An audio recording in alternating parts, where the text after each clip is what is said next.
Welcome back, guys, to another episode of Collectors with Cards, Drinking Coffee. Today we have a very special guest. Honestly, probably the nicest person I've met in my entire time in this Pokemon community. Like, genuinely, just one of the greatest people I've met. And I'm so happy to have him on here. I mean, not only is he the nicest person, but he's got one of the nicest collections as well. So today we have my good friend Mike, also known as professor.oak.cali. Here's his Instagram page. Mike, how you doing? John, thank you. Wow, that's a hell of an introduction. And I could say the same about you, buddy. Like, honestly, I've met you a couple times now in person, and we always had a great time. And I'm always glad to share my collection. And I value this hobby pretty highly. So, like, it's good to know good people like you as well. So that's a Thank huge you. part of it for me. Thank you. Yeah, So, we first met actually, not planned at all, down in L.A. and at Frankensons. I had driven down there to meet up with Swolpoke, who I've been friends with for a while, and first time going to Frankensons. This was at the old building actually, and he mentioned that a couple other collectors wanted to meet up, and he said Professor O'Callaghan, who I don't think we really talked before that. I know I followed you, but I don't think we really talked at all before that. And when we met, like, it was just like lighting a fire. We started talking about anything and everything, and just we clicked really nicely. oh, without a doubt. And honestly, like it was through Swolpoke or Jeremy, as we know him by. And yeah, literally. So Frankensons, if people don't know about it, this place is a mega warehouse with probably close to 300 vendors of all types, with sports cards, trading cards, especially Pokemon, Yu-Gi-Oh, and Magic. And honestly, yeah, I was just there. I know Jeremy like hit me up with a text message, and it's been like so awesome actually meeting a lot of these collectors, such as yourself, at a place like that. I mean, really in our element. It was just crazy, kind of like searching through all those card vendors, and I know you got some incredible scores, which I'm sure we're going to talk about because I've been there. I've been there for some of your big moments at Frank and Sons. It's Yeah. kind of crazy, actually. Yeah, we'll get to those, but first I wanna get to know you a little bit better, get to know your story with Pokemon. I think even personally, we've only really talked about what we're kind of like doing now in the moment, and I haven't really asked you about your past and how and what Pokemon means to you. So, we're about the same age, right? How old are you? I'm 28 now, You're so yeah, I 28, think I think we're pretty close, just a pretty couple close in months age. off, and you're originally from Boston.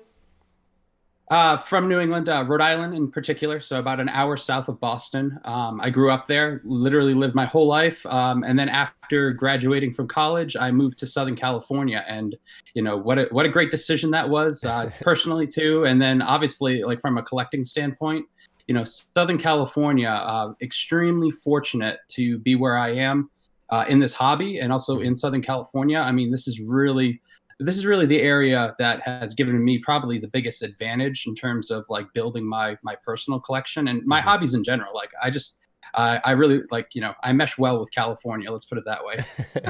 Well, I know you're always out exploring nature and enjoying all the beautiful places out there. I miss that greatly. Living up in North Cal, it was something special where you could just get up and go like 40 minutes and just be in a beautiful place. Um, that's just one of the great things about California. So I'm Yeah, always no, living vicariously through that.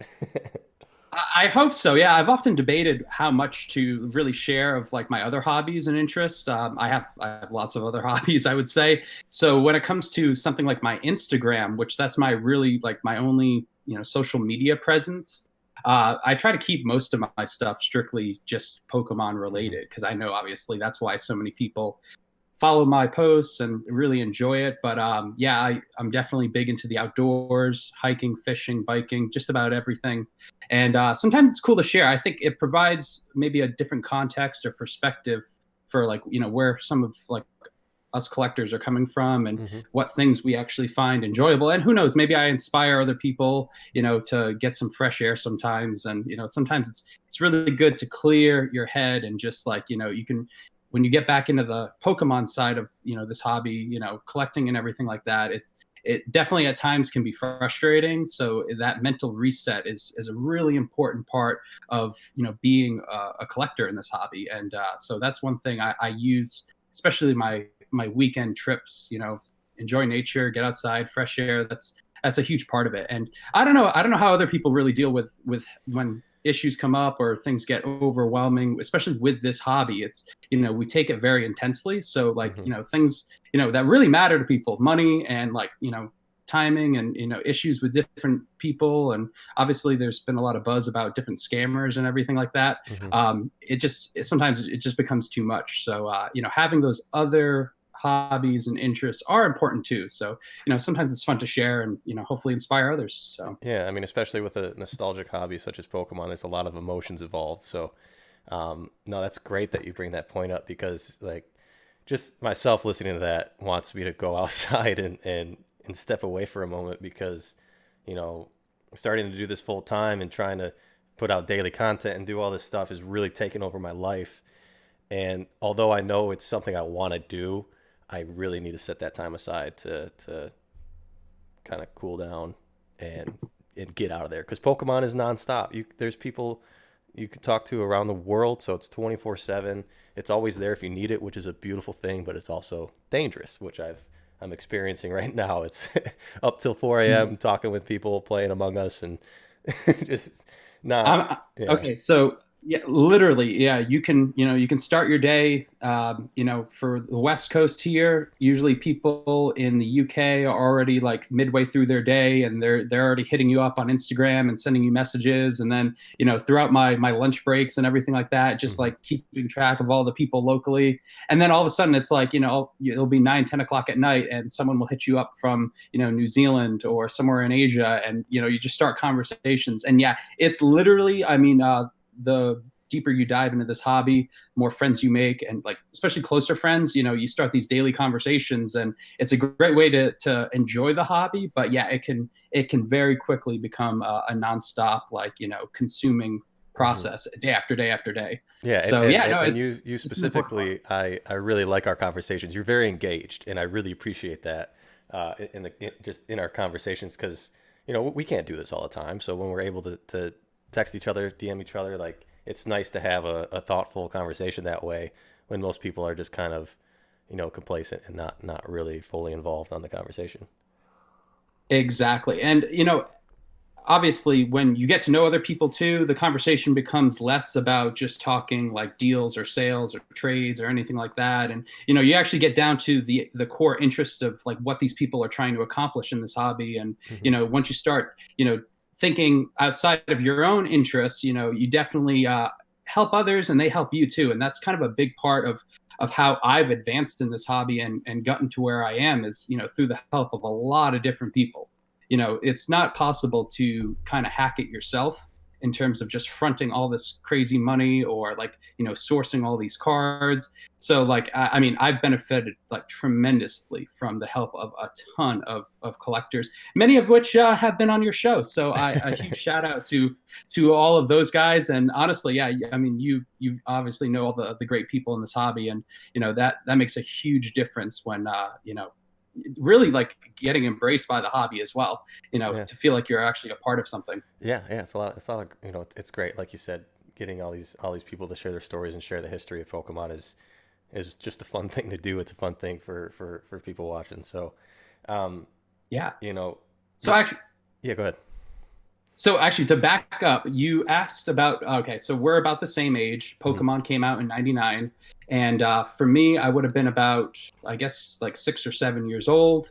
Yep. My older brother, who's about a year and a half older than me, initially, like, we got into Pokemon, right from the get go. It was, everyone in school, this would have been like maybe first or second grade.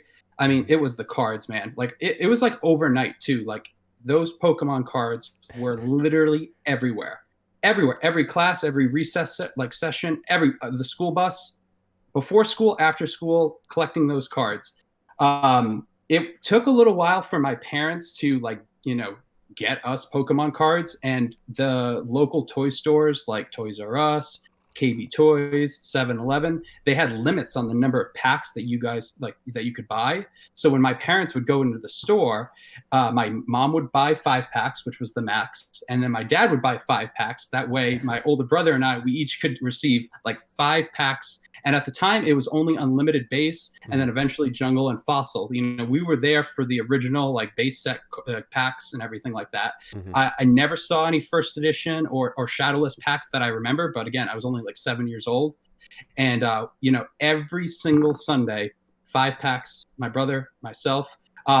Yeah, and then that's kind of how it started. And like literally, it took a little while to get the full 150, like the original set of all the Pokemon cards. But Were you and your brother incredible. combining the cards you were opening, or were you trading each other to complete your own sets? What were you doing? Nope. So, I mean, the way we grew up, we often shared like everything anyway. So, it was too much for us to compete against each other. So we literally had a combined binder of the original 150, and we got like super lucky. Like the overlap between like the cards I was pulling, the very first pack I actually remember ever opening, I did pull a Charizard. It was Wow. an unlimited base set Charizard, and I remember like my aunt actually bought us each a few blister packs. So I remember it came from a blister pack. And the very first one I opened, I pulled a Charizard card. My brother pulled a Ninetales. And then I think we each got 3 blisters. I pulled a Dragonair. And the third one I pulled, I think, was a Mewtwo. Hmm. And then I remember my brother got the Venusaur, the Ninetales, and an Electabuzz. And that started it all. Like literally from that moment, I mean, we were hooked on the Pokemon trading cards, but then the TV show was out. So literally you got home after school, watched the TV show, that damn rap about all the Pokemon and everything like that. It was to the point where like, yeah, we were watching it daily, and all of our friends would come over immediately, like right from the bus stop, right to our house to watch the episode. And it was crazy. And then obviously the video games, like, Right. those Game Boy, my brother and I each had our own Game Boy Color. I remember my base was, I think, the purple one or something like I that. had It the was one of the purple first see-through Game one. Boy. Yeah. Mine wasn't the see-through one, but Okay. it was just like the solid like Barney purple one or something like that. And then I got the red game, and my brother he got the blue one, and then we ended up sharing the yellow one, which I don't know why we never really played that one. Like we didn't really care about Pikachu as much, so like I stuck to my red copy, and my brother stuck to his blue, and that's where we really were like obviously trading and playing the game simultaneously. And I think we ended up using one of the guidebooks to Oh yeah. complete the entire game. But like it was so much fun. Like I remember it very fondly. Like that was like a crazy year where I don't know if I had ever been interested in any one thing that significantly. And I'm talking all my friends. Like it was a very consuming experience. Hmm. And obviously, I think that we share that with like every collector in this hobby. Like that's Just what got us about. started. And I think it's worse now how consumed we are. um, Dude, yeah, let me tell you, like, okay, so I guess fast forward, obviously, Pokemon, it wasn't short lived, but maybe a year or two where it was really like peak in terms of like everyone's interest, especially in elementary school. I did get into Yu-Gi-Oh cards for a okay. little bit as well, and that kind of got me, I guess, into middle school. Hmm. Uh, but I would say after Yu-Gi-Oh, like a year or two of like, collecting the Yu-Gi-Oh cards and playing the game and everything like that, I definitely was one that was like, okay, on to other things, sports and everything else, with school and everything like that. And then I didn't get back into this hobby, like legitimately collecting cards, until Pokemon Go, which I think is the pretty similar for a lot of people. So like Yeah. I never had this crazy advantage where like, I don't know, maybe 2012, 2014, buying all kinds of crazy stuff. That would have been the dream, obviously, for all of us, like Hmm. to be in that market, like once again. But yeah, so with Pokemon Go, in Southern California, it was a phenomenon. And I don't mean like, yeah, it was big in every city, but places like Santa Monica, which I actually was working at the time, I'm telling you, at the pier in Santa Monica, every single night, there were crowds of like 10,000, 20,000 people all playing Pokemon Go. You had the beautiful weather and just like, the backdrop of the Santa Monica pier and Hmm. everything. All kinds of people, you know, crazy Pokemon. There were vendors that would go to the pier just to sell Pokemon merchandise. Like, Smart. they knew that the people were there to play Pokemon Go, and it was honestly crazy. And this was like, damn, we would actually hit the bars and restaurants and play till 2, 3 in the morning. Yeah. And then I would wake up at 6 o'clock and go to work. Like, it was crazy. Like, Wow. that was the Pokemon Go experience. Hmm. So what was interesting though about the people that were really avid about the Pokemon Go games, a few of them were actually getting back into the Pokemon trading cards. And I'm not talking about binder cards. Like, in Southern California too, you had a lot of people that actually still were in the trading card hobby part of it, and they were telling me about these graded cards. And obviously that was a new dimension of like, oh, okay, well, like, I remember all my binder cards. And then with companies like PSA and Beckett, they showed me some of their cards, and I actually saw the value of them, like having a third party authenticator and like knowing you were going to get a mint card or a gym mint card. It definitely blew me away. I was like, wow, this is actually pretty awesome. Like, I remember these cards. And I think now it's even better, like, because you have something that can actually like hold the value. Hmm. And, if you remember, when Pokemon Go first came out, these cards weren't these crazy prices. Like, yes, there was the first edition cards that were still, selling for good money. But, it was pretty easy to throw some money at like all my favorite cards in either PSA 8 or 9. Places like Frankensons, you could still buy really nice raw cards, Shadowless Charizards. I think probably bought 5 or 6 of them for like $100 to $200 each. This is like really cheap stuff. And 2016, Frankenstein, 17. Yeah. yes, it was incredible. Being in that area and going to the card shops, like, it didn't matter if it was a sports card shop or like more geared towards like Magic, Yu-Gi-Oh, and Pokemon. There was inventory. There Hmm. was packs on the shelf. There was definitely full-on display cases with tons of really good, like, minty raw cards. I mean, I actually passed over so many cards that were outside of my comfort zone. Like, I wasn't really interested in spending, $300 to $500 on a raw card, Hmm. but they were there. Like, you could have picked up some incredible cards and then, obviously grade them, and they probably would have graded either eights, nines, or really high-end stuff. But yeah, that's kind of how I actually got back into graded cards, was obviously through Pokemon Go and through some key people, which actually I know now in this hobby, that collect high-end trading cards. And so it didn't matter if it was Newport Beach or Santa Monica. There were avid collectors and avid people collecting these graded cards. And I work in Irvine, California, so it's pretty cool that there's so many big collectors now that I know pretty well, all through this hobby. Yeah, that's a dream. So. Like, I mean, I myself built my collection basically off of my local stores, but Frankensons is this, like you said, this warehouse that's been around for what, 20, 30 years. I think about that long. And it's Oh, definitely. and it's 300 local stores in one. Um, Yeah. you know, most of them had their own niche, but a lot of them that were trading cards or sports cards, they had that backstock of Pokemon. It was just shoved into one building, which is just incredible. I mean, we've talked to Gary, who's told stories about Frankensons back in the day when he would go, who actually said the same thing about you when I was over there recently. He said you're one of the nicest guys in the hobby. So I had to be sure to tell you that.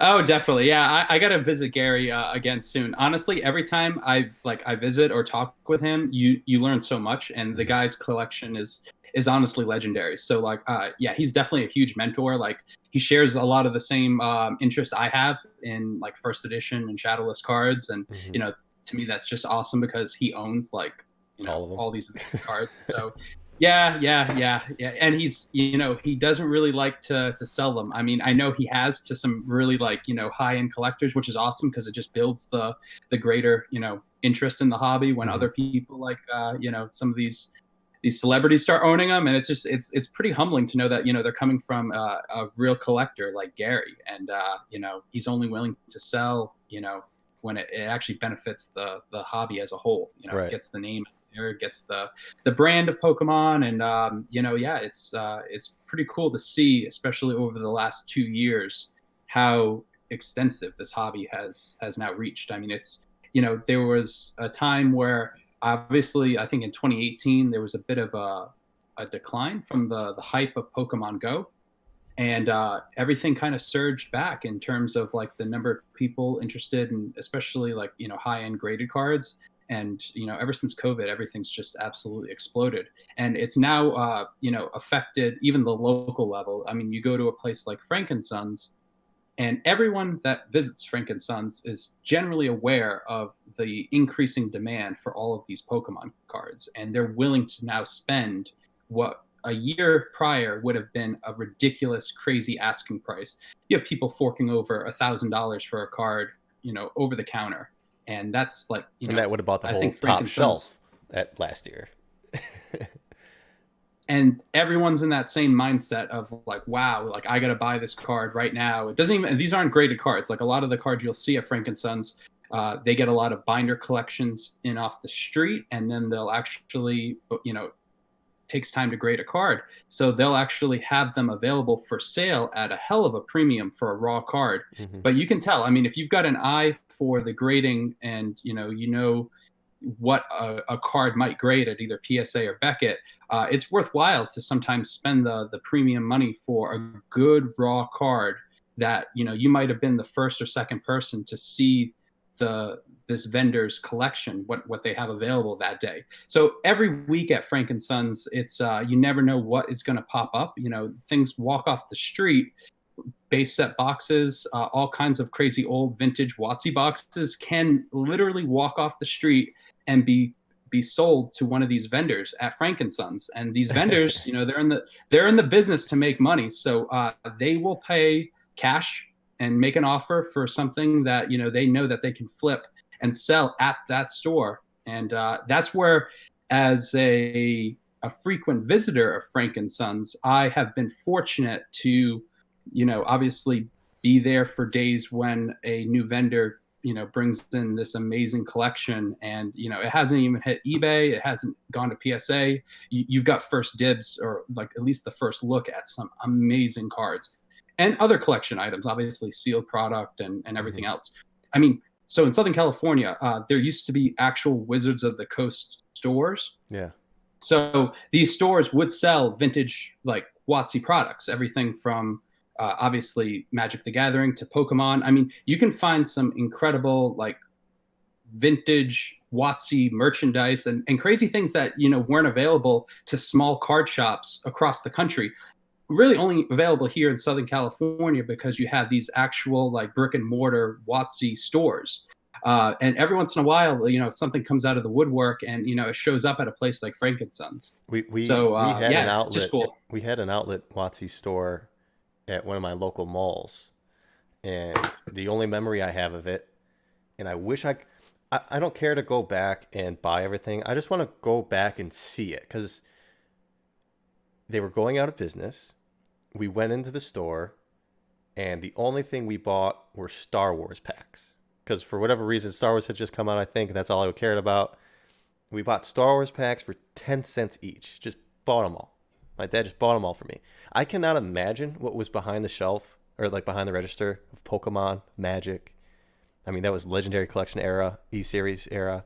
There was probably, I can't imagine, there was probably Skyridge packs for 50 cents a piece. Like, I just want to go back and see what I missed out on and see that whole experience. But yeah, not many people know about the WotC stores. Okay, and I talk about this like I was there in Southern California back then. I was not. I was living in Rhode Island. I was a kid, but I have a similar experience where KB Toys was a store company, and they were obviously a giant chain across the country. Well, KB Toys, in my small town, was the place to go for all things like Pokemon related, and they often would sell out.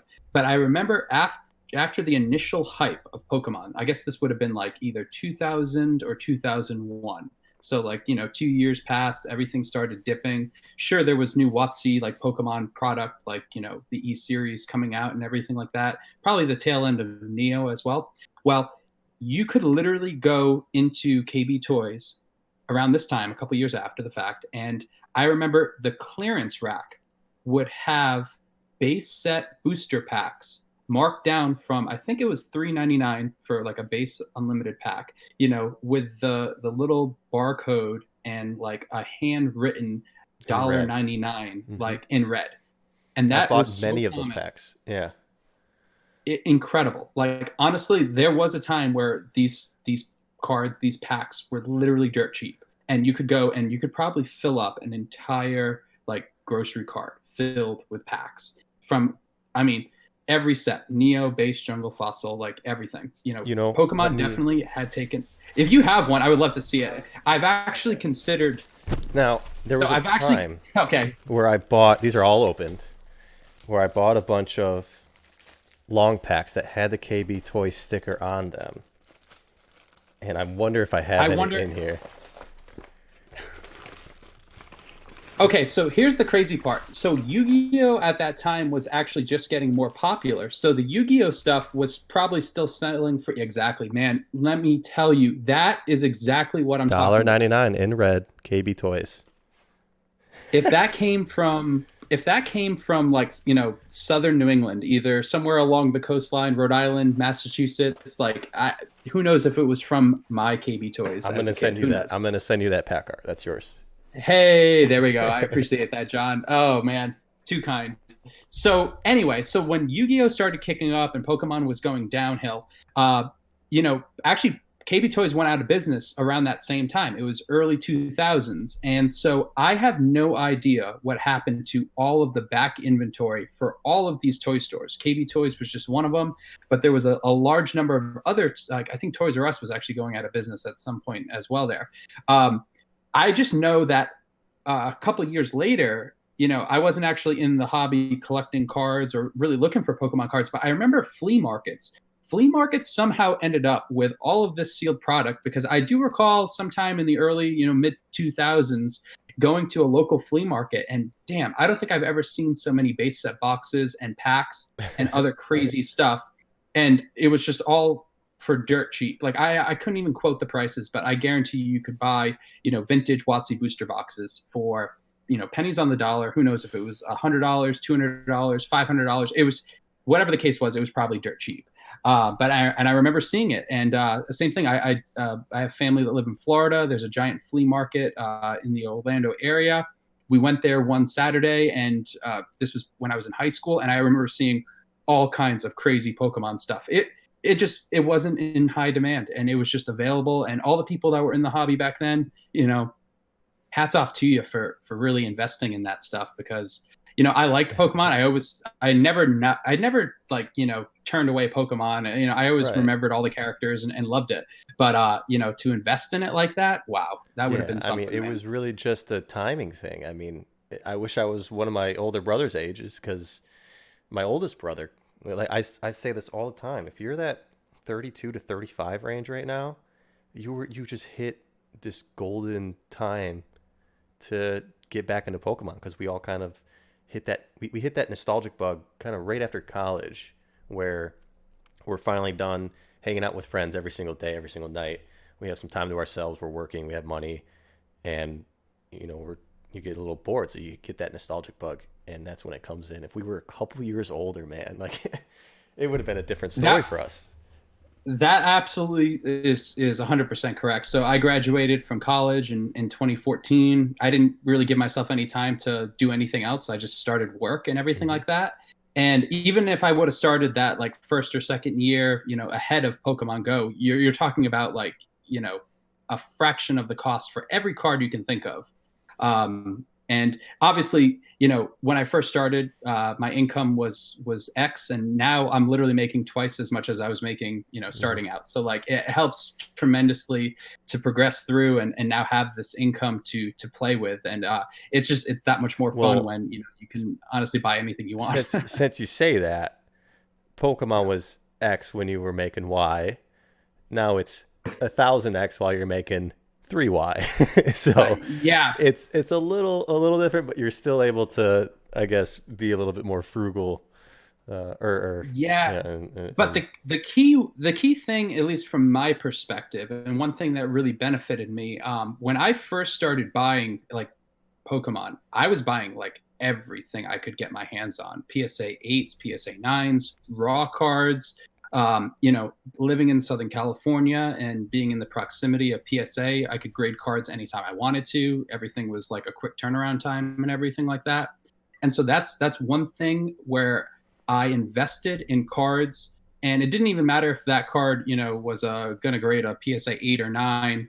As long as I got it for a good price, I knew that I could grade it and then trade it or sell it. And since everything kind of actually moves together, like I made a post where the expression was, a rising tide lifts all boats, Mm-hmm. and that's as true as ever. I mean, literally, yes. As long as you invested in Pokemon and had that appreciation over whatever time period you're talking about, you held your value in terms of your trade potential and what you could sell it for, and then use that money to actually buy the cards you wanted. So, I'm still spending crazy money on some really high-end cards, but the money I'm spending, I literally just pulled it out of other cards that I had extras of. Mm-hmm. And so I could just shift money from, my extra stockpile and, focus it back towards my ultimate collection goals. And that's the one thing is, people that pulled maybe too much money out,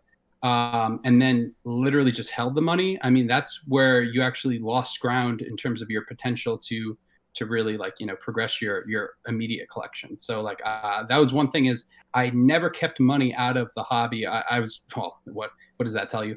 I basically spend it as fast as I get it. Yeah. No, I mean, I felt in like a middle ground there where I was constantly putting the money back into the hobby, but I was moving other things too fast and not focus on that collection goal, where you had a little bit better hindsight of I guess foresight of what you were buying and what to kind of hold on to prepare yourself for the future collection goals that came around. And speaking of your collection goals, you just achieved probably one of the greatest things that anyone can do in this hobby, one of the hardest things that anyone could try in this hobby. So I want to say congratulations on completing your PSA 10 Shadowless set, with the final piece here shown on screen, the beautiful Pop 16? Pop 14, Pop dude. 14. Pop 14. Okay. Shadowless Pop Chansey. 14. Okay. So might as well talk about this one now. Yeah. So yes, when I started collecting, some of my goals were obviously to go back to base set. And yes, I was very much collecting first edition base cards, as well as Shadowless cards. I was very pleased to actually complete a first edition PSA 9 base set, which, is a hell of an accomplishment. And I absolutely love those cards. But, when you complete a goal and you start thinking about what do you want to do next, I definitely wanted PSA 10s. You want to own that pinnacle card in the set. Unfortunately, I was very realistic with myself that I knew I couldn't afford to go for first edition PSA 10s. The Charizard alone at that time was still $40,000 plus. Mm-hmm. And then by the time you add in all the other cards and just the rarity of everything, it was going to be a very large challenge that I didn't see why a first edition stamp was that much more desirable than just the normal, like, original Shadowless artwork. So I had some really good friends that were avid Shadowless collectors. Some of them were local. My buddy in Canada is a huge one as well, where, yeah, we were talking Shadowless cards all the time. And I was like, yeah, I'm going to go for the Shadowless 10s.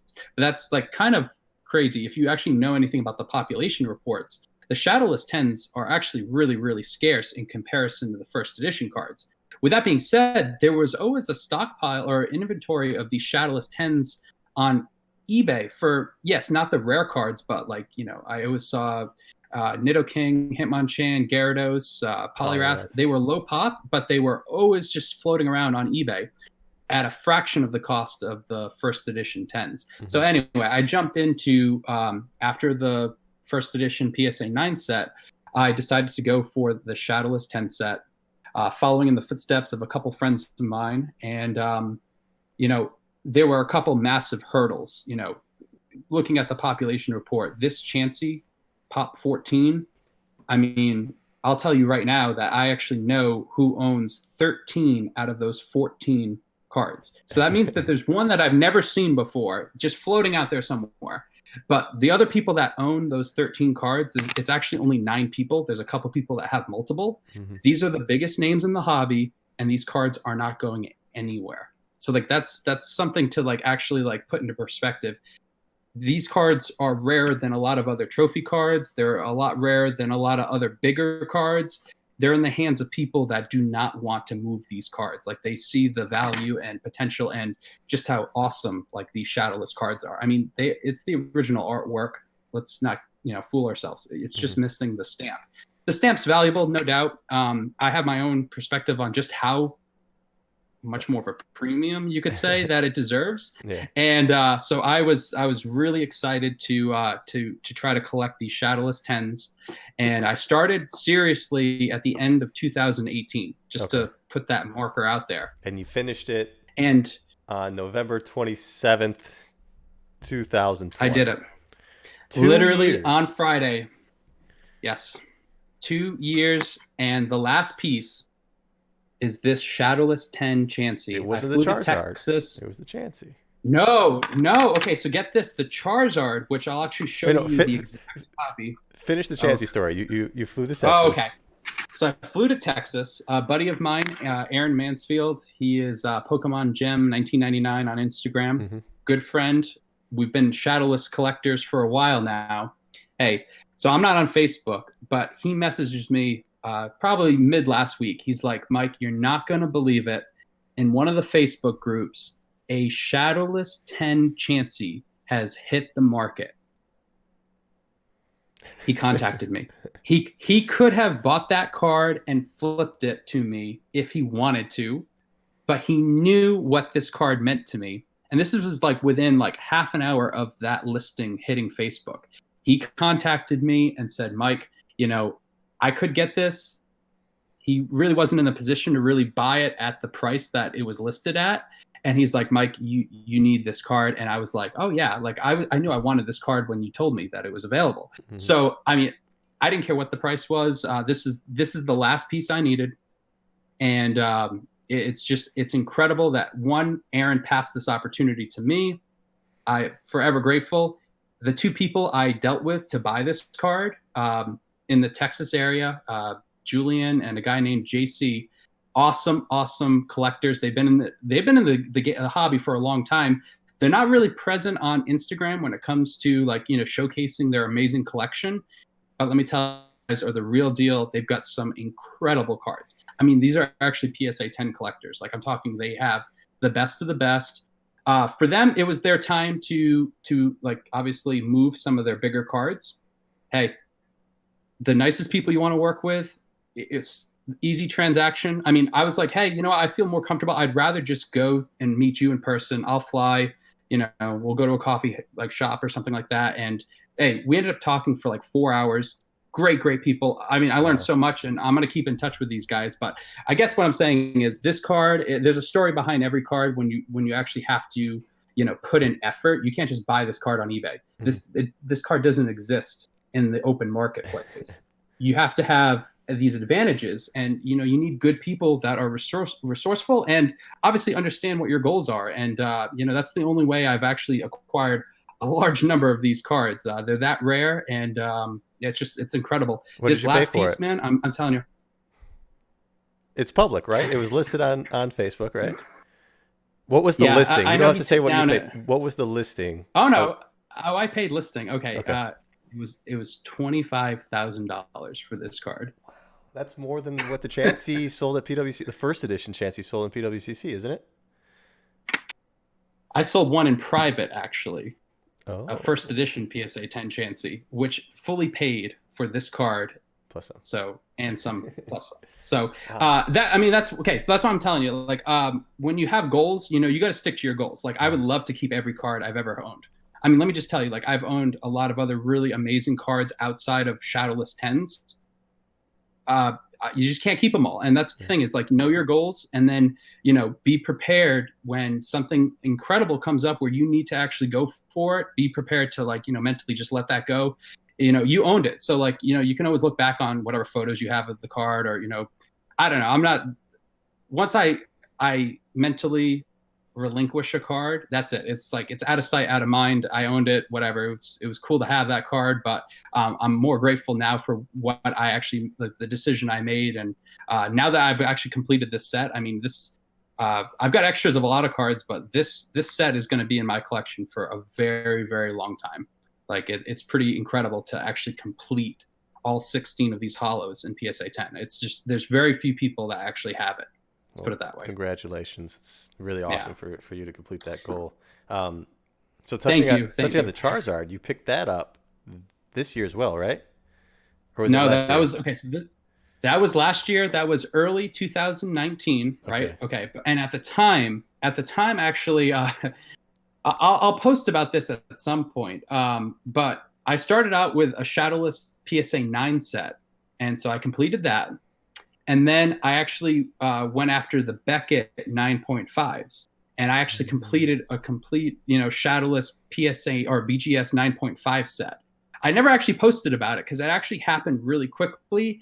And then an opportunity came up to go after the Shadowless 10s. And hey, once you complete a goal and you go for something, you just gotta go for it. Mhm. So I liquidated some cards, and the Charizard became available.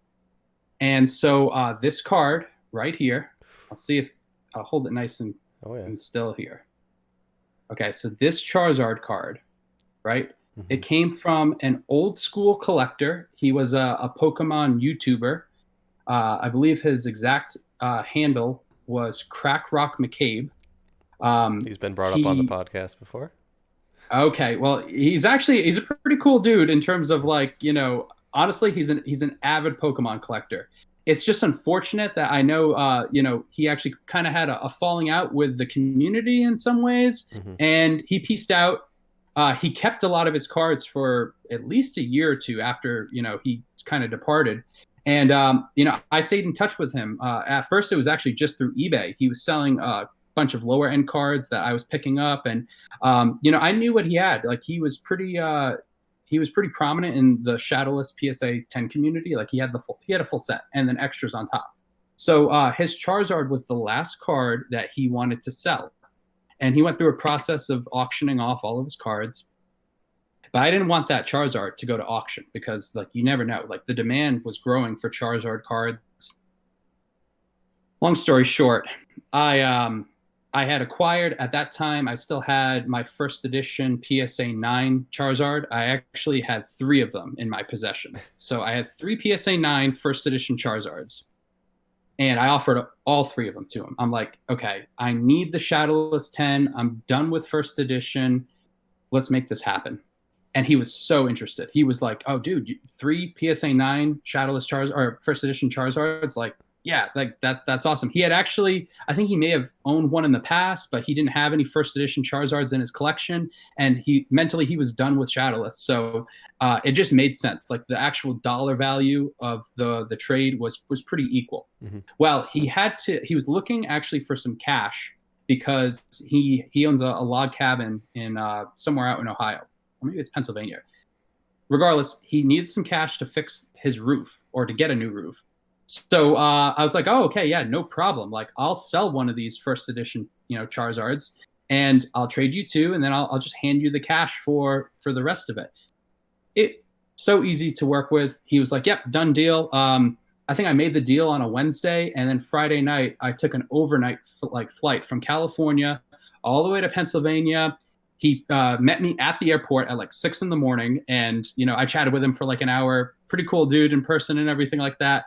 But I got this card, and let me tell you, this is an absolute gem, and it's my favorite Charizard. It's right up there with like some of the best cards I think I've ever seen, and it's incredible to be able to put something like that together. I transitioned my goals pretty fast. I mean, I went from the first edition cards to Shadowless cards, and then to ultimately go for the Shadowless 10s, and then being able to get a Charizard. I think this was the second PSA 10 of all of them that I had acquired. Like it was a very quick transition where once I knew I had the Charizard, that's the big one financially to go after. Whatever, I was going to wait on the others and see what popped up, and I've just been plugging along. And You get to a point though where like, yeah, I need a Chansey, for example, or a Raichu or a Clefairy or one of the really low population ones. Hmm. Well, obviously other cards pop up. So this second PSA 10 What? Shadowless Charizard became available. And of course, like, you got to take every opportunity you get. So, then I actually started acquiring multiples of a lot of these cards, man. And there's a story behind almost every one of them. Like that second one there, my older brother, who I mentioned I collected with back in the day, Hmm.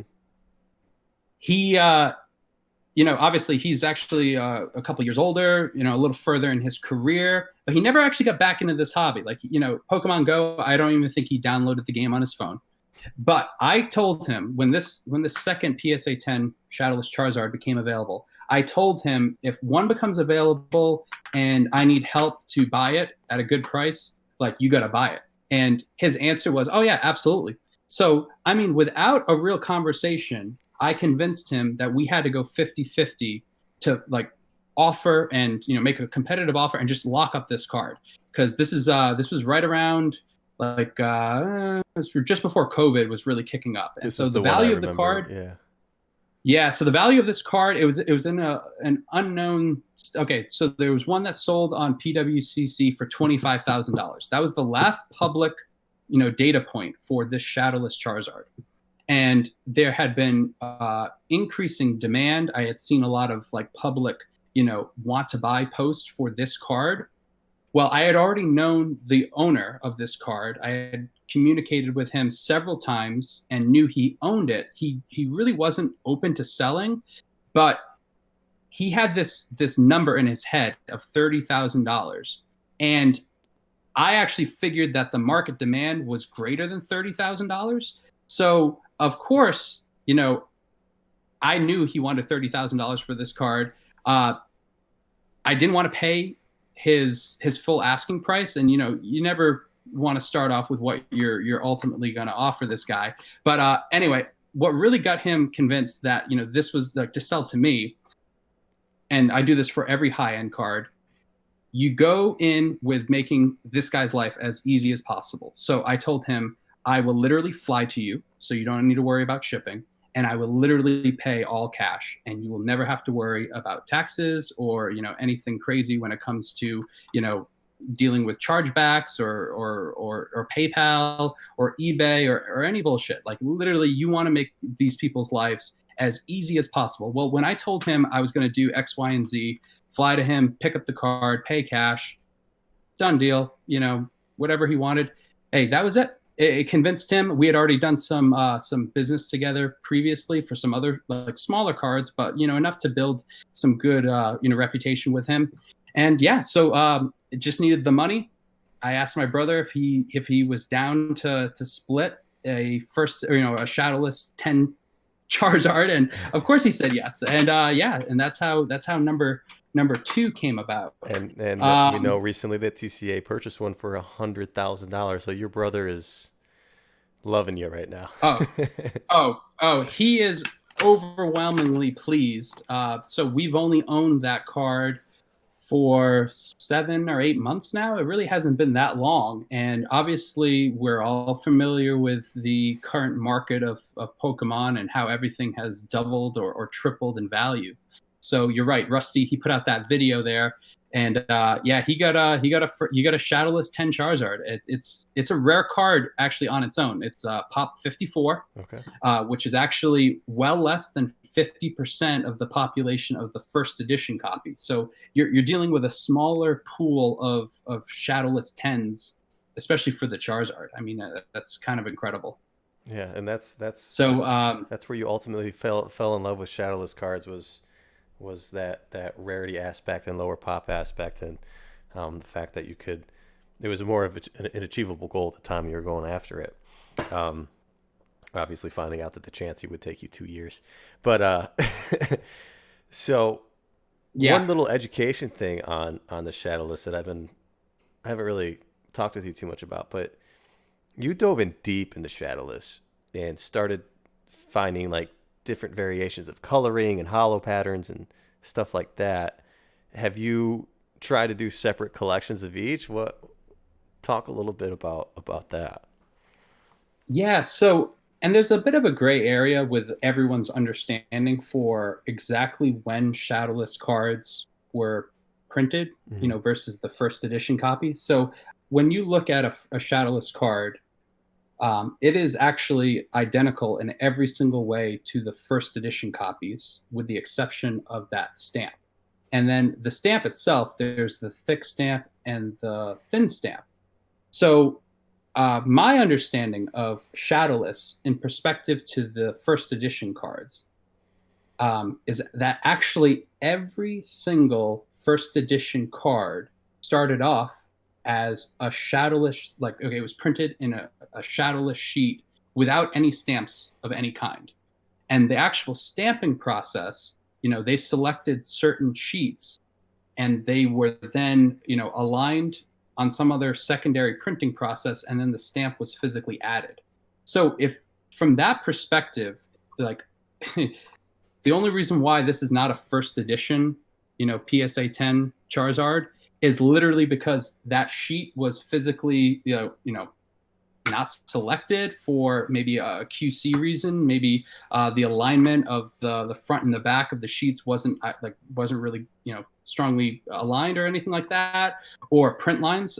There's a lot of actually common printing errors that you see in shadowless cards that make you wonder, wow, did these shadowless sheets just like fail the QC process? And they were like, we cannot stamp these cards with a first edition symbol. Like literally, like they have so many streaks and print lines, or the front of the card will be it'll be well centered, but the back of the card, it'll be completely misaligned when they go to cut it. So from what I've seen from uncut sheets of both the first edition uncut sheets and the Shadowless uncut sheets, they're absolutely identical in every way. The actual pattern of the individual monsters on the sheet, as well as the actual barcodes, the actual text on the barcodes, Shadowless uncut sheets, the few that I've seen actually label them as first edition sheets. Oh. So what that means is like, wow, this is actually a sheet that's shadowless. It just doesn't have the first edition symbol on it. So, okay, so what does that then tell you about shadowless? I think they overprinted shadowless in some way, like, or rather they printed that original artwork on shadowless sheets, and then they selected a subset of that to be eventually printed, with the first edition symbol. And now the color variations is actually a really cool part of this story. For the most part, the first edition hollows actually have a very similar cardstock and a very similar like printing, like the colors that they use. There's not a hell of a lot of variance between first edition cards, even between first edition thin stamp and thick stamp. The cardstock is usually more of a yellow border all the way around, and the actual ink itself is very similar. Now with Shadowless, there's actually huge variation in everything from the cardstock used, which when I say cardstock, I'm talking about the difference between, say, like a really light yellow border, Mm-hmm. so the actual like cardstock that everything was printed on, versus one that's a much darker orange. And then within, I mean, I could show you like 5 or 6 of these Shadowless Blastoise, all of which have a very different like bluish color and tint to the everything from the hollow itself to the ink used. And so in my perspective, I think a lot of the Shadowless cards, or at least a lot of the Shadowless production, it just had a lot of variance, where it actually could have been when they were fine-tuning the printing process. I think there was actually a lot of variance with just how much ink or what ink they were using and the different cardstock that they were using. So, I mean, it's not a secret actually that the print production of first edition, I mean, right out of the pack, is tremendously better than the cards that you would pull from a Shadowless pack. Mm-hmm. And so I very much think that the first edition cards were almost preferentially selected to receive that first edition symbol. And the way it was cut, the centering on the front and back is often a lot better than Shadowless. And yeah, so I mean, there's definitely a story there. There's more research that actually should be done, or maybe more information that should be talked about. Because a lot of people, I think, have this misconception that all of the first edition cards were printed and then they were sold maybe January 1st, 1999. And then somewhere in like March or April, they fired up the printing presses and then they started printing Shadowless cards. It's completely wrong. Like first edition and Shadowless were printed at the exact same time. They were, eventually cut and then, sleeved into the first edition packs and the Shadowless, the unlimited packs rather, at the exact same time. And they hit the store front at the exact same time. There's no, to my knowledge, there's no time gap between when first edition and Shadowless was produced, cut, packaged, shipped, and sold in stores. It was the exact same time. You don't see that transition into like the normal unlimited, like just with the shadowed unlimited. Mm-hmm. That did take time. This is a different printing process. It's a different artwork. They used a different card stock. They were cut, packaged into different artwork like packs and everything.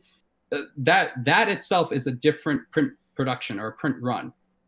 The Shadowless and first edition are pretty much identical, with the exception of that first edition symbol. And when I say identical, I mean in terms of everything from when it was printed to when it was released to when it was sold to when people were opening. It was the first. Those were the first cards to market. Those were the original 1999 base set Pokemon cards. And yes, there's a difference between thick stamp, there's a difference between thin stamp, and there's a difference between Shadowless. But that difference is pretty marginal, in my opinion. Like and the difference is only on that stamp. And exactly. And are we ever going to know definitively? Like, it would be great if we had a production manager from the WotC factory that said, hey, you know what? We selected the top, I don't know, 1,000 sheets from the entire Shadowless bulk, production run. And those top 1,000 sheets received the first edition stamp.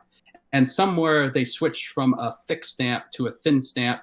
And then all the extra Shadowless sheets, they didn't stamp at all. They just cut them and released them as unlimited.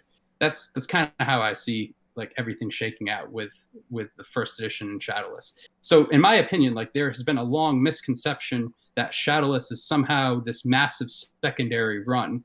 And to my knowledge, I don't. There's nothing that tells me that it was printed and later produced versus the first edition. Yeah, it can't be. And with the pop reports, it simply can't be. Exactly. And actually, that's a good point. If you look at the total number of cards graded in first edition and Shadowless, it's actually very similar. So like, when you look and see that, there's been, I don't know, 4,000 first edition Charizards graded, and there's been 4,000 Shadowless Charizards graded. Well, you assume that, X amount of cards were either destroyed, lost, or still ungraded. But the fact that similar numbers have actually been graded, it lends itself to believe that maybe there's an equal number of first edition and Shadowless cards out there. And yeah, they just took a subset of the total number of cards printed and they stamped that subset with that, the first edition symbol. Right, and that conversation, Okay. that theory of I'm yours, sure that theory of yours with the QC checks, that makes sense too with the pop report. So there's a really lot of does. connecting Actually, pieces here. Yeah. So Shadowless cards right out of the pack, I can tell you from a lot of people that have done box breaks that have graded these pack fresh Shadowless cards. You're talking about like, you're lucky if it's a mint card that might score an 8 or a 9. I mean, with the sheer number of print lines and misalignment, especially with the front and or back of Shadowless cards, they grade so poorly. Mm-hmm. And that's the reason why you actually see a massive, scarcity to the Shadowless 10s, especially in a card like the Chansey. I mean, this card is not an easy grade. It's not an easy grade in first edition. Unlimited. And yeah, the fact that it's hard all around. Extremely. And so, so Anyway, I don't know how we got actually that deep into that level of Shadowless versus first edition. I've not really No, been able to find all that much information, but I can tell you just from my own observations with literally owning hundreds of copies of Shadowless and first edition cards, you just see similarities and mhm. you see these patterns with how they were like obviously produced and the color variations and stuff like that. And then there's actually errors that are found. The same error is found on a first edition card as a shadowless card, and this error is not something that can be reproduced if it wasn't printed at the same exact time. Mhm. For example, there's the Dragonair in the shadowless version. It's called the rainbow error because of a basically a missing ink smudge on the M in the word number. Mhm. Anyway, that identical rainbow error for the Shadowless Dragonair is found in the first edition copy, and that's just simply not something that if it didn't happen at that exact like date and time in the factory, you're not going to get it on both the Shadowless and the first edition sheets. There's a couple other ones too. There's a Vulpix that actually has this blue ink dot Mhm. located on the backside of the card. Again, it's found on both the Shadowless and the first edition, and it never showed up obviously the unlimited or anything like that, and it very much lends one to believe that this error was actually printed as if all the sheets were shadowless, and then just like I mentioned, a subset of them were later stamped. Imagine if there was a cutoff where they took X amount of the shadowless sheets that actually had that blue ink dot on that Vulpix, and some of them got that first edition stamp, and then others, other sheets below it didn't get that stamp.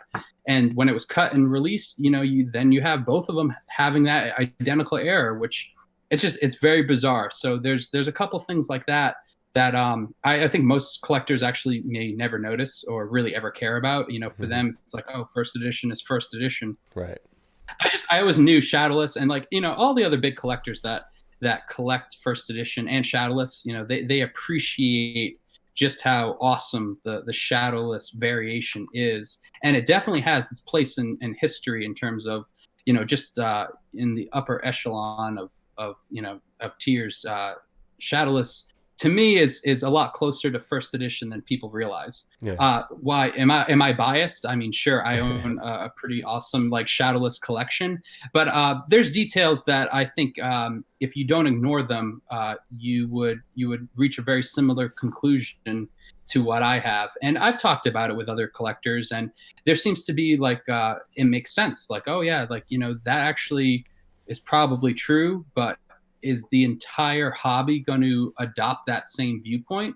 It's very unclear. I think it would take, like I said, someone with actual production knowledge Mhm. inside of the WotC facility who could verify, or maybe everything I'm saying didn't happen and it really was something that was produced at a later time or something like that. I don't think so, but Yeah. I don't know. It would be great. It would be great, and maybe eventually you will get someone on your podcast that may know some of these former employees of the WotC, inside of the WotC factory, That's one of the goals. and Yeah. that would be my number one question, or at least my number one topic for discussion would be to figure out exactly what happened with first edition and Shadowless in terms of when it was produced and why Shadowless even existed at all. And the Because funny thing obviously is, unlimited, yeah. there could be no reason to it at all. That's like there could be That would be no reason. disappointing, It but would be very disappointing, but there could be no reason at all for that to happen, and yeah. we just don't know. It could have been, yeah. Like I think the best chance is finding the art director basically for the unlimited base set, first edition base set. What was the change of heart? What was the change of mind? Why did they switch the the the layout of the card? Why? And it just I mean, there were definitely typos that have been corrected, obviously from the Shadowless in first edition, and then obviously it was corrected for when they did the actual unlimited print run. but they created new But errors. They did, which is actually, I mean, that tells you a lot about the general QC practices that were going on with Hmm. Wizards of the Coast. But I mean, yeah, that those are great questions, and those honestly would be extremely valuable to the real collectors out there that want to know more of the history of these cards. Hmm. And would it change much? I don't actually know, because at the end of the day, first edition, as it's basically implied, is the pinnacle. It's the oldest. It's the first whatever. Right. It's designated the first print run of the hobby. Hmm. Does it mean that like Shadowless is like an error version of the first edition just without the symbol? That's kind of how I've always saw it. It's like, oh yeah, that's the first edition card just without the symbol. Yeah. Whatever. People can debate that or whatever. I don't really care, because at the end of the day, I love these cards. Like, the artwork on Shadowless cards are still the best. Hmm. The symmetry of the card, not having that thick versus thin stamp variation. I mean, I definitely am very OCD. Yeah. So Trash the collector's fact crazy. that there are two, I'm telling you, the fact that there are two versions of the first edition symbol has always driven me crazy. And the fact that you can get like gray stamp versions of it, or 3D print variations of it, Yeah. or other crazy variations of that first edition symbol, to tell you the truth, I don't want the first edition symbol. I made that decision, and I've changed my entire collecting approach because of that. And I have no regrets. Like, I actually think I own some absolutely amazing copies of some really clean PSA 10s that look incredible, and they don't need the first edition symbol to have value at all to me. Like, I think these cards are awesome. And that's what it comes So down to. anyway, exactly, and like a lot of Shadowless collectors, they also like share that same opinion. Hmm. So the people that are jumping into this hobby now, that only see the first edition symbol and are using that to justify the crazy valuation or the value at all in the card, that's where it's like, oh, okay, well, I mean, yeah, I can see why it holds its value and why other people value it, but it's not the sole reason why I collect cards, is to collect that first edition symbol. And actually, that holds true for a lot of the other Wizards of the Coast sets, like Fossil Jungle. At this point, I just want the cleanest, nicest artwork possible, and so I have no trouble actually buying unlimited PSA 10s. If it saves you money and you honestly appreciate the card and the artwork and like just how clean it is, like if it's a true like gem mint PSA 10 card, you cannot ask for anything more. That symbol, that first edition symbol, it might as well just be a brand or like a logo. You don't, how much do you value that than the actual product itself? Right. And like for me, I've walked away from like chasing first edition cards or making that be more valuable than maybe it should be. Right, and So I mean, that's just my perspective. that's the clear difference between a true collector and an investor or a flipper, right? I mean, it's a no-brainer to go after the first edition stamp if you're looking to make money and go that route. Obviously, there's opportunity in unlimited as well, but you're just appreciating the art, appreciating what Pokemon is, and it's not about the value. It's about that nostalgic feeling, that history, that story that ties in with your life. So, yeah, that was the one thing I wanted to dive in deep with you, because I think, I mean, like you said, we don't really know, but you've probably put in the most thought, the most effort to gather all the information that we do have on Shadowless. So I would consider you probably one of the most educated Shadowless collectors, Shadowless people in the hobby. So I really appreciate that too, because like I honestly don't. A lot of people that collect Shadowless, they really don't actually speak out enough about that, and I think there's more to come here, because I would actually, now that I'm less invested in looking for my goal, which was to complete this set. Now I'm actually focused more on, okay, diving in a little bit deeper into, I guess maybe just the history of a lot of these cards. And there's a lot of, there is some research that can be done. I'm not going to go out there and actually try to find any of these Wizards of the Coast employees. I just don't know where to start. But I would actually like to take a closer look at what I mentioned before about those uncut first edition sheets, which we know we obviously know people that own those, Hmm. and it's possible to actually inspect them a little bit closer. It would be really great if I could look at both the first edition uncut sheets and the Shadowless uncut sheets. And there's actually a lot to be told in the barcode and some of the text and QC notes that get applied to those sheets. Fortunately, like I think I actually do have access to both of those, Hmm. and eventually, with after COVID, I would actually like to investigate this a little bit more. And who knows if they're actually time stamped? If you could actually verify that these first edition and Shadowless sheets were time stamped on the same day or week or month or something, it would actually shed a lot of light on the significance of the Shadowless in the first edition. At the end of the day, aesthetically, you're looking at Shadowless versus first edition. So yes, there'll always be that difference between that first edition card that has that stamp. But to me personally, I think it puts a lot more significance on the history of the card. Hmm.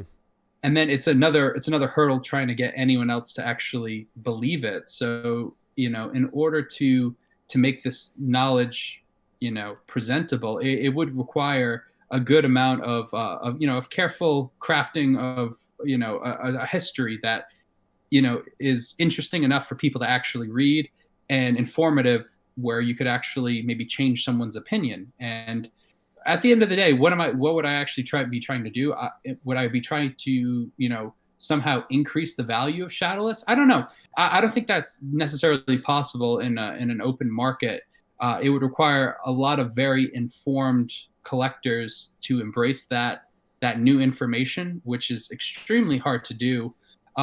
It would require a monumental effort, but it still might be fun, or at least it would give me some type of resolution to, like, the mystery behind the difference between these cards. And they're both iconic. I mean, Hmm. in my perspective, I think they're 1A and 1B in terms of the original cards for this entire hobby. Of course, English cards. So anyway, thank you for setting up that little, history or my perspective of Shadowless cards.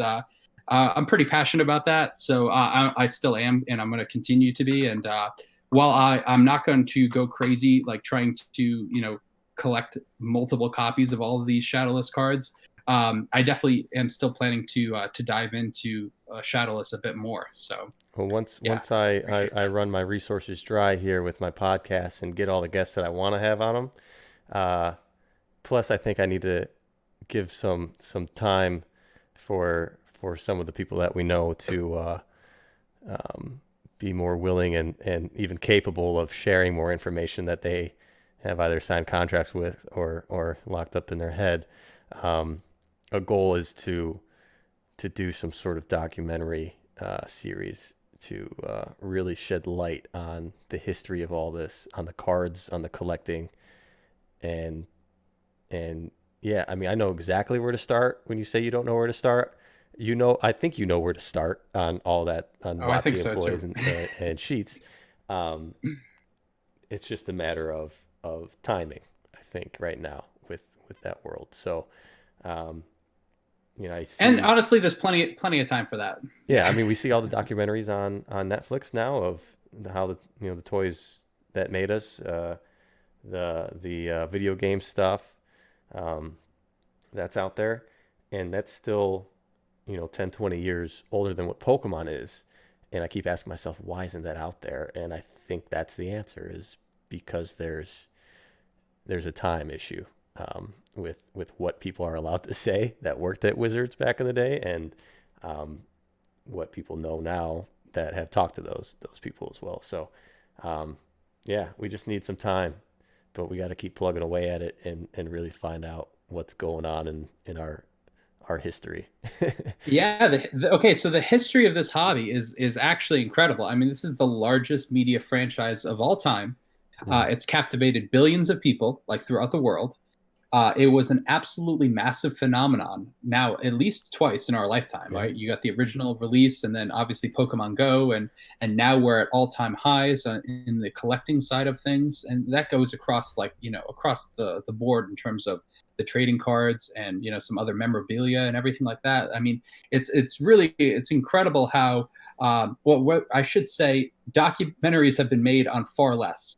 Yeah, yeah, There's such an incredible history to Pokemon that they have not tapped into the actual documentary part of it all, or documenting like this phenomenon for generations to come, because like I don't think it's going anywhere. I mean, there's a lot of really positive things that are going to be happening this upcoming year with Pokemon, not only with the anniversary but the Olympics and the history there in Japan, the media presence, and now the social media presence with a lot of people on Instagram that are promoting the hobby big time. And there's been some incredible events the last couple of months. It's been incredibly entertaining. I think we've been in it long enough where we look at this and it's actually so much larger than I think we ever thought it was going to be this fast. this fast. Yeah, that's the key.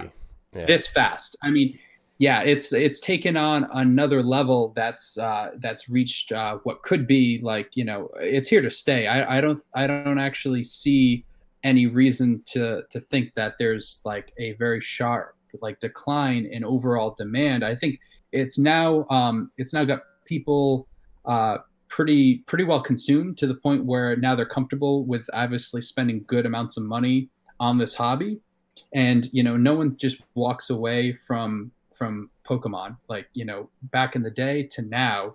Once you get involved with it, and it becomes like an incredibly fun experience. And for me, after getting priced out of a lot of things that I would normally just buy any given week on eBay, I used to buy 10 to 20 items a week, and every day I would have something delivered to my house. Well, when I cannot buy at that same magnitude, you definitely invest more time into obviously looking for key cards, but more importantly, talking to collectors, and you develop much closer relationships and much more substantive like discussions that have superseded like my enjoyment of actually collecting the cards. You meet some absolutely incredible people in this hobby, very highly successful, motivated, like-minded people. You meet a lot of people that obviously have experienced success in this hobby, but as well as I would say life in general, which you learn a ton from these types of people. And I think it's a missed opportunity if you're only in this hobby to, one, collect cards purely for yourself and not experience any of these other benefits, and two, just for money, because like you obviously like yes, you can make money in this hobby, but you can actually develop some really good relationships, friendships, and like you get to know some incredible people that would probably set you up long term, not only for the immediate future of this hobby, but just like, there's nothing more valuable than good people in this world. So that's where it really matters. Take the time, have some really good conversations. Instagram is the perfect platform to share your hobby, share your thoughts, to meet some of these crazy people. I mean, I shouldn't say crazy people, no, crazy awesome. Like, yeah, some of them are, man. Like there's some really, weird people out there, but there's a lot of really good people. And I think it doesn't matter if you're collecting at the highest end. You can just be a casual collector. Honestly, it does not hurt to start like good conversations with people that are interested in what you're interested in, and just go from there. And you never know where it can lead you personally collecting cards, and then outside of the hobby as well. You learn a lot from people. Like life experiences are in my opinion, just some of the most like valuable things you can learn in this hobby is like learning from others in every which way. Yeah. So I think that's a huge part of it that I've been enjoying more recently. It's a far less expensive when you just start a really quick conversation, and it's just you hit it off really well, and it's valuable. Like honestly, that's a huge part of this hobby that I think people should just keep an open mind about. That hey, you don't need to be buying cards to impress people or to like stretch your budget or anything like that. You can enjoy this hobby, and I mean really enjoy it for all it's worth, and you don't need to be spending. I'm telling you, man, exactly. That's why John. I'm doing honestly, this. that's a huge part of it. I'd say it almost every time. I'm priced out of the market. I mean, I'm a flipper. People hate me for it. Hate me for it, right? But No one hates you, John. they No, don't no, no, no, no, no. understand the passion I have with these cards. Like, I am just Yeah. so happy and humbled to have the opportunity to own some of these cards, to go through my hands, and I will do whatever it takes to have every single card flow through my hand at some point. Pikachu Illustrator Yes. down to a Hidden Fates Weedle. Every single Yes. card. And yes, people hate me You for flipping, and I get it. I get it. I'm not a true collector, right? But I am the most passionate person about the history of this hobby, the history of the collectors, and sharing the stories. And yes, you said it exactly right. I am enjoying this part of the hobby now more than I did ever collecting the sealed boxes I had, the cases, the cards. I'm collecting relationships, man. I love it so yes. much. It's the greatest time that I've had in Pokemon. Yes, and I reiterate that exactly. That is the most long term, the most valuable part of this hobby. Or it's the people that you meet, it's the experiences. Every single journey I've had to collect some of these epic cards has somehow brought me like some type of amazing like life lesson, or like it just proves to yourself that you can actually accomplish a hell of a lot more than you thought. It's not so much paying a high price tag on eBay. Mhm. There's things you can do to advance yourself, advance your collection, and to really build on all of these relationships and experiences.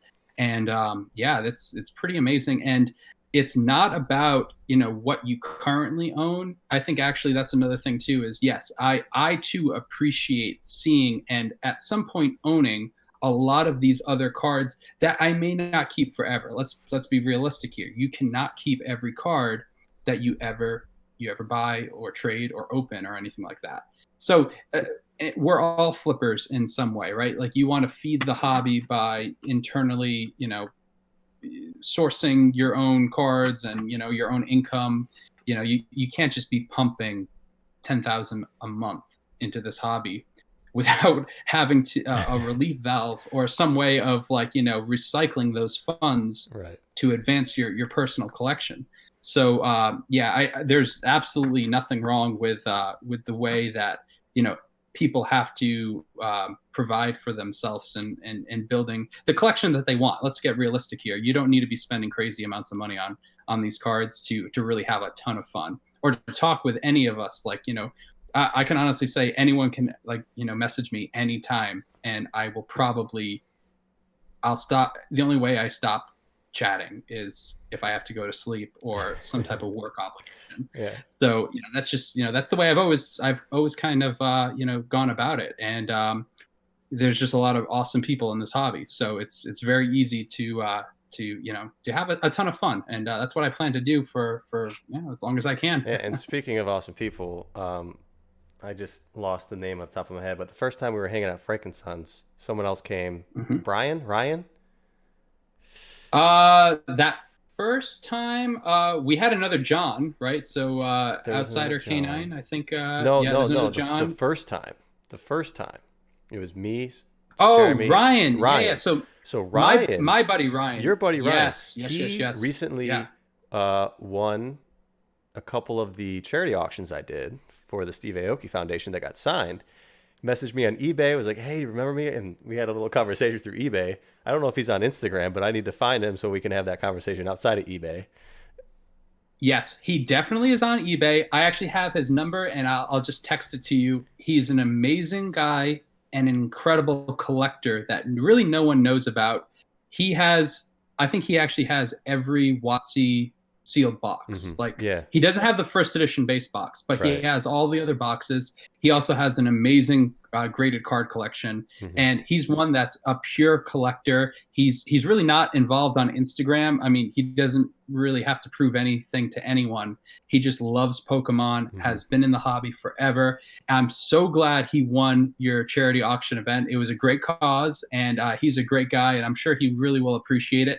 He probably appreciates actually donating just as much. So Oh that's yeah, pretty awesome. of course. So I'm So happy to reconnect with him because yeah, I remember having conversations yeah, that was like that's you pretty you brought crazy. up like, hey, because I've always been like a sealed guy, known for my sealed boxes and all that. So you brought that up that he had almost every box, and me and him were just like chatting about what we had and what we missed, and just all the conversations that we typically have of with Pokemon, all our hindsight conversations. But yeah, that first time we went to Frank's, I think I picked up a Shadowless Charizard just before you got there because I know that you would have bought that if I hadn't Oh, gotten I it. totally would have. Jeremy I absolutely actually would have. found one of those Dragonair first edition errors, which graded a Mhm. 10.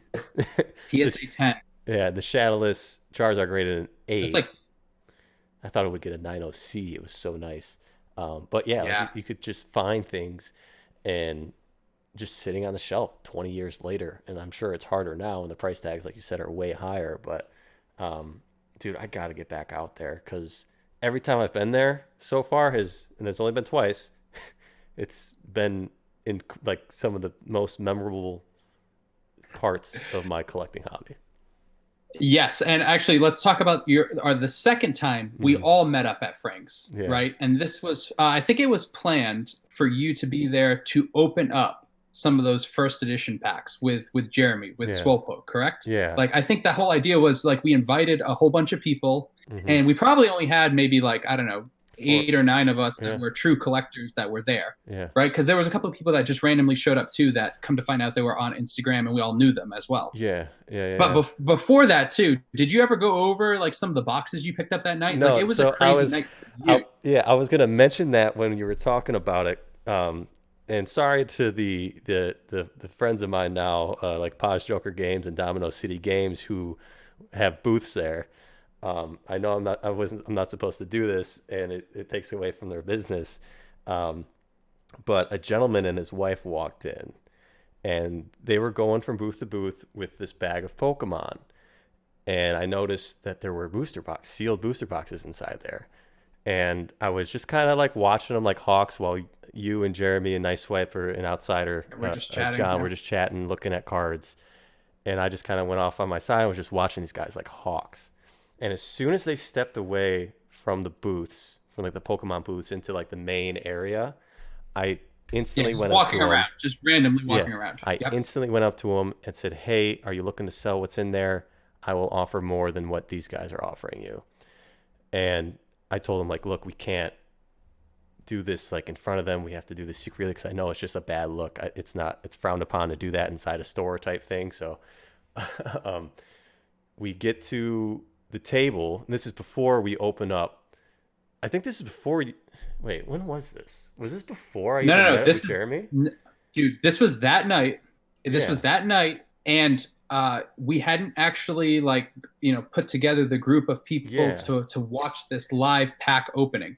Right. And I remember seeing the couple, the older couple too, Hmm. with that random backpack or bag filled with Pokemon stuff, and it was only a matter of time. I don't know how you coerced them over to our area where we had set up at the tables, but I remember you and Swolpoke, you asked if you could, basically look at all the incredible stuff that they had brought to sell. And so just to put perspective to this, people literally walk off the street, go into Frankensons with incredible stuff, and this could be Pokemon, Yu-Gi-Oh, Magic, sports cards. They go there to sell stuff to these vendors. So like I said before, you can find all kinds of crazy stuff that walks in off the street and will hit the inventory of some of these vendors.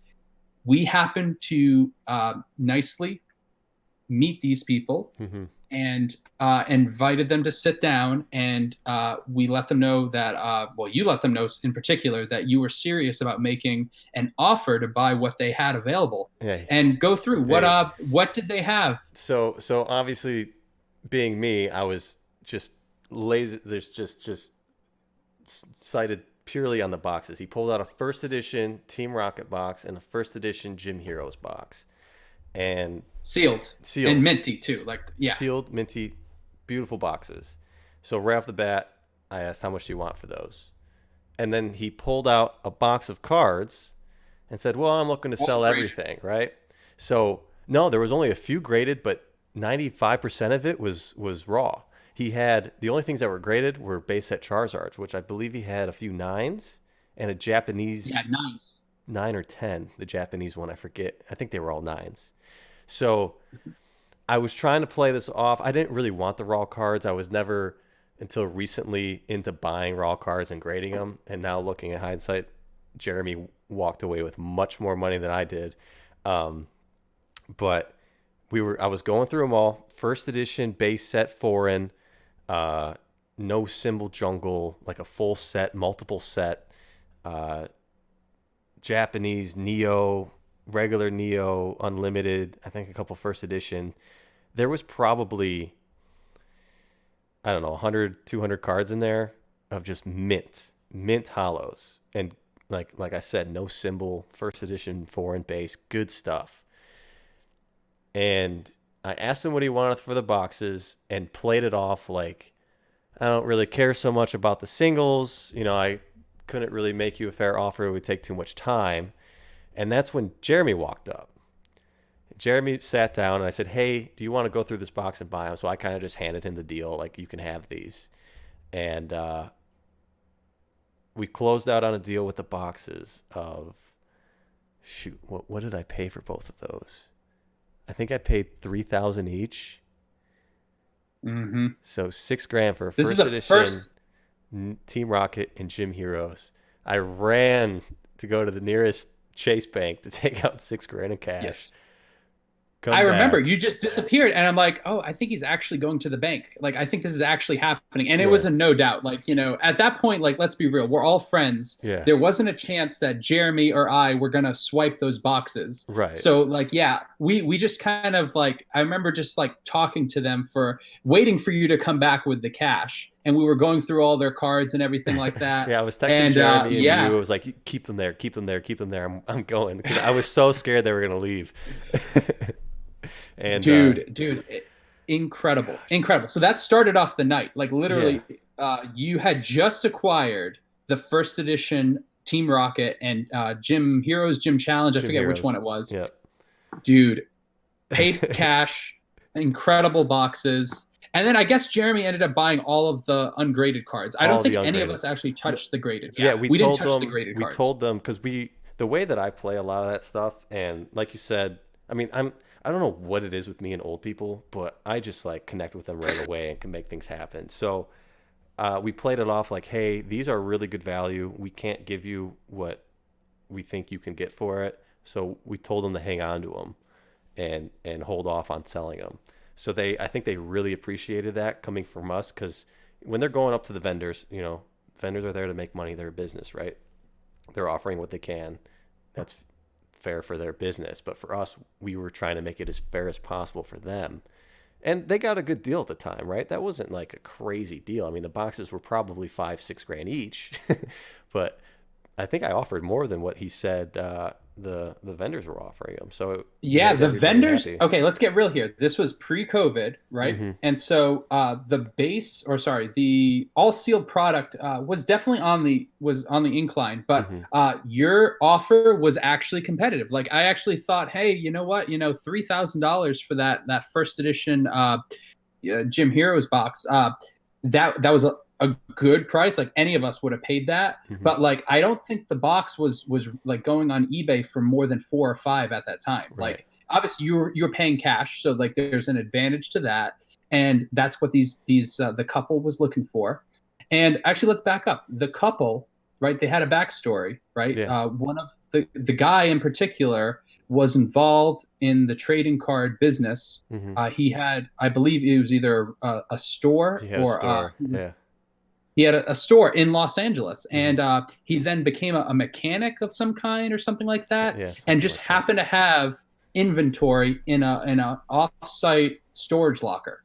So he had stumbled upon his old Pokemon inventory, and that's what we were looking at there at Frankenson's that night. And that was a total like classic Frankenson's moment where incredible stuff came off the street and it was just there. And these people were just walking around, talking to vendors, trying to sell this incredible stuff. They were not collectors. They did not have any interest in selling on eBay. They were just looking to offload Pokemon product, and they went to Frankenson's And collectors like us, I guess we're hawks in some sense. We could see we the could fresh smell meat it. Yeah, we could. walking through. Yeah, And let me tell you, I mean, that happens fairly frequently, and that's where some of the best deals get done. Is very. I mean, I guess you should walk around with $5,000 in cash just to seriously. have at Frankenstein's because Yeah, you never know what the hell's going to walk into that place. yeah, and Which is it's pretty incredible. to close that story out, being me, I sold the boxes for about 11 grand. So great return, fantastic return. However, Jeremy bought the box of cards for $500. I think made his money back on the foreign first edition base, sent the rest off to get Eights, nines, graded. and tens. Yep. Sent the Yep. rest off to get graded. COVID happens. His cards get stuck there for months and months and months. Come back, all the base set unlimited, all tens. All the no symbols, Yep. nines. Yep. That turned into like a $20,000-$30,000 turnaround for him, and which I'm very happy for him. Which was just incredible to see how much just being patient and taking your time on stuff can benefit you. Um, Yeah. but But let's get real here. I mean, everything happened so quickly oh with yeah, COVID and the escalation of everything. Like we had no idea of knowing. Like honestly, Mhm. we've all had incredible stockpiles of inventory that obviously like we wish we would have held for a lot longer. Mhm. But that's just such a common like thing where Yeah. like yeah, it's fortunate for him that PSA took 9 months to grade his Right. cards. I mean, Right. that's just crazy. And those Yeah. people, that guy said he had more. He said he had more boxes specifically, and that he had a lot more cards. And we never got his contact info, so we've never heard from him. Jeremy How that gave happened? well, because I was off trying to get cash, right? Jeremy gave them his number, but didn't get their number, and they've never hit him up apparently, unless he's lying to me and they've just been selling him stuff. But I doubt that's the case. No, I doubt that as well. Yeah, But in so all, yeah, oh God, yeah. So that no, no, no. was a crazy start. I was down there for a couple of days for work basically, and had to swing in some time for that. And this giant deal happens. But the main reason I'm going down there is because Jeremy and I had bought 3 first edition base set packs off of Yahoo Japan from our good friend PK Ono, Pokino. He weighed them. 2 were heavy. And we decided to just open them together to create some sort of event like on Instagram and do it at Frankenson's. And man, that's an experience that you can't sell. It's something that you hold on to forever. I'm so glad that I was able to do it with friends around, because I opened a pack like that in the past with basically myself, and yeah, it's great, but it's just not even close, not even comparable to the feeling, to that experience that we got to share together, opening those first edition heavy base set packs. That was so epic. So, I mean, obviously, I think people have all seen that video Yeah, where you pulled the first edition Charizard right. out of that pack that we all got. I mean, Jeremy and you each had one heavy pack each. Hmm. You guys opened them. You pulled the Charizard. He pulled the Venusaur. It was all live on Instagram. There was a bunch of us collectors there. It was absolutely incredible. And what was really cool is that older couple, they never got up and left. Once they knew that we were opening those packs, they were literally sitting across from you, and they got a front row seat. After selling you those boxes, they watched you pull what could have been obviously like the PSA 10 first edition Charizard. Hmm. The card was gem mint. You graded it with Beckett. It graded at a 9.5. Yeah. One of the top Charizards obviously ever graded. Yeah. And it was open there for all of us at Frankenson's. I mean, just incredible. It was a ton of fun, and I think we all went out to dinner afterwards, Yeah. and it was just like an amazing night. I mean, amazing like Pokemon history was made. I mean, there hadn't been at that time. Leonhardt hadn't pulled his Charizard yet. Mm-mm. You were like one of the first people on a social media platform to pull the first edition Charizard. That was the first that was ever incredible. first ever live opening of that card. There were Yes. a couple YouTube videos in the past, but first ever live, first one of 2020. I think we've pulled 5 at this point now, which Incredible year. yeah. But yours was probably Okay, so Logan, he pulled the Charizard, right? Yeah. I guess that was the Charizard that just graded a PSA 10. I saw your Charizard, and your Charizard had better centering, and I think it was probably a cleaner card. I mean, I've seen a lot of nice cards in my day, and obviously it graded Beckett 9.5, Hmm. and I think it only had a 9 centering subgrade. Everything else It was 9.5. Yeah, It it, was it it was an deserved incredible it card. deserved three tens and a nine. I Yeah. Yeah, I look back and see like if I had sent it to PSA, would they have graded it a 10? And if they did, I wouldn't have been comfortable with it because it wasn't eye appealing enough to be a 10. It wasn't. So the centering, correct. The The centering. centering The was the centering. only visible flaw, Yeah. and that's something that actually like it depends what your opinion on centering is. Hmm. Some people they need a perfectly centered card for it to be a true PSA 10. Yeah. I actually prefer the quality of the actual condition Yeah. more than maybe a little bit of the centering. Obviously, I would like a perfect card. Hmm. They're never perfect. But yeah, you pulled a gem of a first edition Charizard. I Yeah. mean, it was incredible to see, and yeah, just I'll never forget that. I mean, it was incredible, and wow, what a story! I mean, that led to a lot of things actually, like the publicity from that and Hmm. grading that. I mean, obviously that was a huge card that it sold very well, and it Hmm. literally is.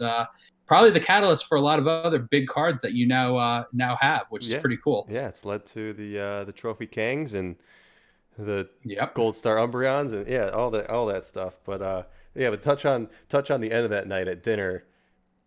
That was a terrible experience at that restaurant we walked into. I don't know what we Dude, were this thinking. That was a that just was awful, which makes it a great story. But we walked into it was the grand opening of this Asian bistro, and we were the only ones in there. They were playing some weird show on their giant projector. It was karaoke. It was It was some type of karaoke. It was crazy. Like I mean, what do we have? A group of 10 to 14 people. Like I mean, we took over the place, and it was brand new. I think that was opening night, Hmm. and COVID had just kicked up, and there was a like okay, COVID restrictions were not in place at all. Hmm. And honestly, though, I mean, who knows the history of that place or any of the people that were there? I mean, honestly, like it seems like in hindsight that was probably the last place we wanted to eat as a group. But wow, what an incredible! It was a fun night to say the Yeah, least. Let's yeah, put it that was really cool, man. Yeah, I can't wait to go back. Can't wait to go back and hang out with you guys yeah. again. Oh, definitely. You have to. And now the people that I've now met in the Southern California area, everyone's familiar with Frank and Sons Hmm. if you live in this area. I think we could actually do much larger events, and it would be a ton of fun to actually get a large, participation of the community at a place like that. I think there's a lot of opportunity for that, just for people to actually like touch base and meet each other as well. Yeah, There's a lot of similar faces that I see quite frequently at Frank and Sons, and it'd be really cool to obviously to get everyone there at some point. I mean, yeah, it's quite an event. There's no place like it. I don't think like throughout the country, like with right. the sheer magnitude of the vendors that are there and the product that they have on the shelves at any given time. It's a time machine. You'll see things literally from your childhood that you don't see anywhere else. Yeah, Like, and not it's even talking impossible. It's Pokemon like cards. having You'll run into a magazine that you remember having. You'll run into a video game that you played once and want to put on your shelf. It's yeah, there's just everything there to bring back any memory, and it's a beautiful place. yes. Yeah, Yeah, dude, you're let me know when you can visit again because it would be a ton of fun awesome. I to just say need a the couch to least. crash on. So Why not? Yeah. what?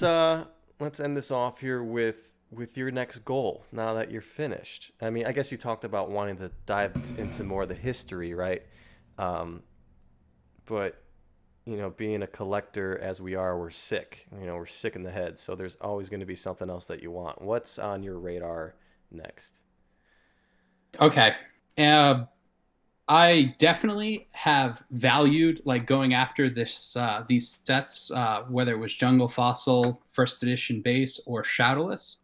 But now I'm going to actually delve into just my favorite cards from all of the other sets. Obviously, like, it sounds pretty silly, like, oh yeah, of course you should go after all your favorite cards. But it's really difficult, or it's really easy to fall into, oh, I have to complete literally this set. And like, say it's like a PSA 10 of, Neo Discovery. Well, you know how difficult that is with a lot of today's prices and the Yeah. population.